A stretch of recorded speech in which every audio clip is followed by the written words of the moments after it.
welcome back to my channel. If you've been here before, then welcome back. If this is your first time, then welcome to my video of the Delaware Natural History Museum, which has been recently renovated and is now really called the Nature and Science Museum. I made a video a while back of this place, and the renovations show a lot of the same areas that have been redone and updated, and then some areas are completely new. I do enjoy how they have meshed the new and the old together to make it something fresh, but still makes you kind of think like, I remember this in the old museum.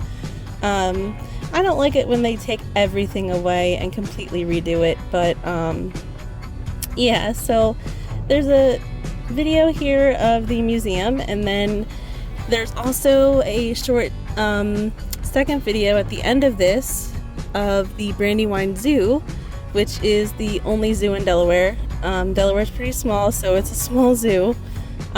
So this is a two-parter video. If you're here for just the zoo, then feel free to skip ahead if you wish. If not, then I hope you enjoy the museum video.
if you watched the museum video, I hope you enjoyed it. This video here of the zoo was recorded a little bit ago during the beginning of summer. Both videos were actually done on the same day. It was early in summer, like I mentioned, and it's was starting to get pretty warm, and I usually don't like the heat, so it was a little toasty for me for how early in the summer it was, but I do apologize in advance that most of this video was recorded in what I call TikTok format, which was recorded vertically. I should have done it horizontally for YouTube, which I completely forgot to change my phone around. I don't know why I did that. But I hope you enjoy this video. Like I said, Delaware is small, so this is the only zoo in the state, so it is kind of small as well. But it's cute. It's been around forever. I remember going here many times as a kid, and it's definitely been at least a decade since I've been here at all as an adult. So it was nice to see it all again, and to see, of course, the birds, and of course one of my favorite owls, the burrowing owl. So I hope you guys enjoy that, and if you watch the museum video, then I hope you enjoy that as well, and I hope you enjoy this one.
So if you watched both videos, or if you only watched one or the other, then I hope you enjoyed either way. Let me know what you think. Let me know if you enjoyed this video. Let me know if you live in Delaware, if you've been to any of these places. Tell me your feedback. But anyway, as always, thanks for watching, and I will be posting again soon.